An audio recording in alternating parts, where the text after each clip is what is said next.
Alors aujourd'hui, on va se plonger dans un livre vraiment fascinant, L'art d'aimer d'Erich Fromm. C'est un classique et pour une bonne raison, il bouscule complètement nos idées reçues sur ce qu'est l'amour, cette force si puissante dans nos vies. Fromm commence très fort avec une question qui est à la fois simple et super provocatrice. Est-ce que l'amour, c'est un truc qui nous tombe dessus un peu par magie? Ou est-ce que c'est une compétence, un art, qui demande du savoir et du travail? Pour planter le décor, il y a cette citation de Paracelse.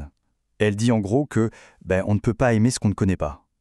Plus on comprend quelque chose ou quelqu'un, plus l'amour peut être grand. Ça, c'est vraiment le cœur de l'argument de Fromm. Pas de véritable amour sans compréhension. Voilà comment on va explorer tout ça.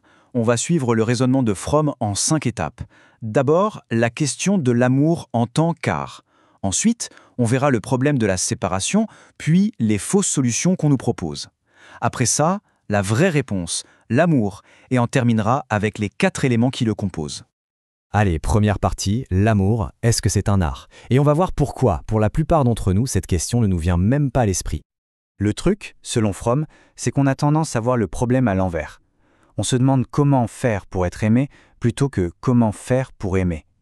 Du coup, toute notre énergie passe à essayer d'être aimable, avoir du succès, être populaire, avoir un certain physique, au lieu de bosser sur notre propre capacité à donner de l'amour. Et c'est là que ça devient super intéressant. Si on part du principe que l'amour est un art, comme la peinture, la musique ou même la médecine, eh bien ça change tout. Ça veut dire qu'il faut l'apprendre. Et comme pour n'importe quel art, il y a 2 étapes. D'abord, maîtriser la théorie, et ensuite s'entraîner, pratiquer encore et encore. Bon, maintenant qu'on a posé cette base, passons au cœur du problème. Selon Fromm, l'amour est la solution à la question la plus fondamentale de l'existence humaine. Et cette question, c'est le problème de la séparation. Ce que Fromm nous dit, c'est que le besoin le plus profond de l'être humain, c'est de sortir de la prison de sa propre solitude. Le fait de se savoir séparé des autres, c'est une expérience qui peut être carrément insupportable. C'est même, selon lui, la source de toute angoisse. Et cette angoisse de la séparation, c'est pas rien. C'est l'expérience d'être coupé du reste du monde, sans pouvoir vraiment agir, sans pouvoir utiliser ses pleines capacités. Ça peut générer une honte, une culpabilité, une angoisse immense. Et ne pas réussir à surmonter ça, eh bien ça peut mener à de graves troubles psychiques. Face à cette angoisse, on cherche tous des solutions. Et la société, elle nous en propose plein. Mais Fromm les appelle les fausses solutions. Ce sont des échappatoires qui, au final, ne fonctionnent pas vraiment. On va regarder ça de plus près.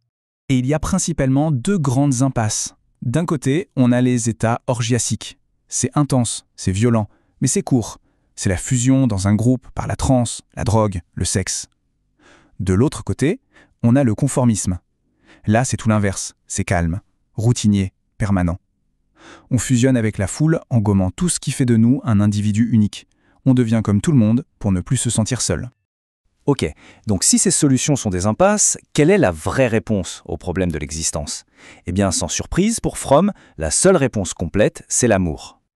Mais attention, pas n'importe quel amour, il parle de l'amour accompli. C'est une union qui a une condition super importante, préserver son intégrité, son individualité. C'est ça le grand paradoxe de l'amour selon Fromm. 2 êtres deviennent un, et pourtant, il reste 2. Et ça, c'est un point crucial. L'amour, ce n'est pas un affect passif, un truc qu'on subit, c'est une activité. On ne tombe pas amoureux, on prend part à l'amour. C'est avant tout l'acte de donner de sa joie, de son intérêt, de sa compréhension, pas de recevoir. Bon, tout ça c'est la théorie. Mais en pratique, ça ressemble à quoi? Fromm nous aide en décomposant cet art d'aimer en 4 éléments absolument essentiels. Le tout premier élément, c'est la sollicitude. C'est le souci actif pour la vie et la croissance de ce qu'on aime. Fromm donne un exemple tout simple. Si quelqu'un dit adorer les fleurs mais oublie tout le temps de les arroser, on a du mal à croire à son amour, n'est-ce pas? L'amour et le travail, l'effort sont inséparables. Deuxième élément, la responsabilité. Mais attention, ici le mot est un peu piégeux. Ce n'est pas un devoir imposé de l'extérieur, genre tu dois faire ça. C'est un acte volontaire. C'est notre capacité à répondre aux besoins de l'autre, qu'ils soient exprimés ou non. Ensuite, le troisième, le respect. Le mot vient du latin respicere, qui veut dire regarder. C'est la capacité de voir une personne telle qu'elle est vraiment, de prendre conscience de son individualité unique.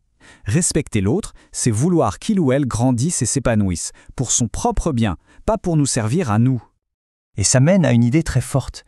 Le respect ne peut exister que s'il y a de la liberté.